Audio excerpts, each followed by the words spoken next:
Republican presidential candidate Donald Trump came under intense scrutiny Thursday for allegations that he knowingly violated the U.S. embargo on Cuba in the 1990s, a report that could hurt him among Cuban Americans in the crucial state of Florida. A story published in Newsweek said Trump's firm spent as much as $68,000 on a foray exploring business possibilities in Cuba in 1998, which would be a clear violation of the strict embargo in place at the time. Trump spokeswoman Kellyanne Conway suggested in a television interview Wednesday that Trump had indeed spent money exploring business ventures in Cuba. But Conway later told the Washington Post that she did not say he broke the law or violated the embargo. The report could become a significant political liability for Trump among Cuban Americans in Florida, a key battleground state in his fight against Democratic rival Hillary Clinton. The two candidates are in a virtual dead heat in the state, according to the Real Clear Politics polling average.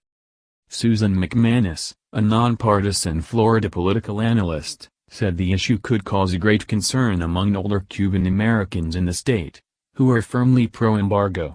Those voters have expressed disdain for the Obama administration's decision to open relations with Cuba. The hardliners in the Cuban community are very high turnout voters. And they're shrinking in number, she said. Trump just went down there and had a special meeting with these people to try to shore up support with them. And, so, just when Trump was making inroads and assuring the community that he was on their side, then this story comes out. Ana Navarro, a Florida-based conservative strategist opposed to Trump, said that it is never a good thing when voters feel played and find out the candidate they are supporting is a hypocrite on an issue that carries the emotion that Cuba policy does. Senator Marco Rubio, Republican Florida, a former primary challenger of Trump's who is running for re-election in November, urged the Trump campaign to address questions about the case but said he would not comment further until more information is known. The article makes some very serious and troubling allegations. I will reserve judgment until we know all the facts and Donald has been given the opportunity to respond, Rubio said in a statement.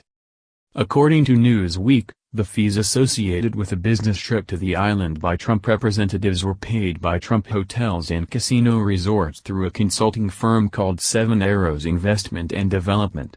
The consulting firm later said the trip had been taken on behalf of a Catholic charity. Trump blasted President Obama for a one-sided deal for Cuba this month during a campaign event in Florida. He said the move to normalize relations would benefit the Castro regime.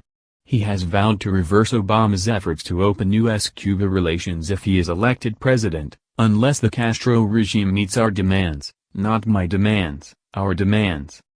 Clinton told reporters aboard her plane that Trump's business exploration in Cuba appears to violate U.S. law, certainly flout American foreign policy, and he has consistently misled people in responding to questions about whether he was attempting to do business in Cuba.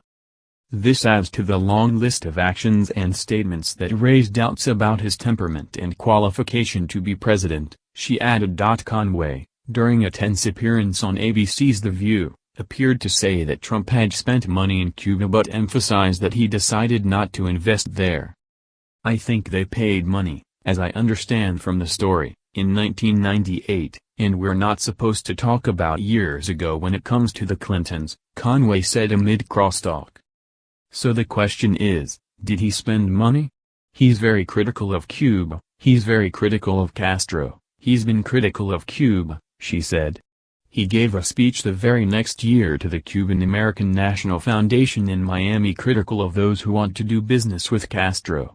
I've had a lot of offers and sadly it's all been very recently to go into Cuba on deals, business deals, real estate and other deals. And I've rejected them on the basis that I will go when Cuba is free, Trump said at the time, according to a video of his remarks.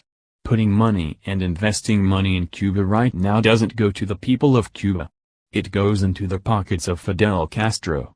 He's a murderer, he's a killer, he's a bad guy in every respect.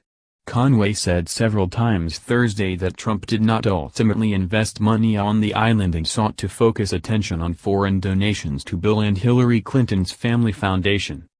But again, we're talking about, did his hotel invest money in 1998 in Cuba? No. Did she get money from 7 foreign governments while she was Secretary of State? Yes,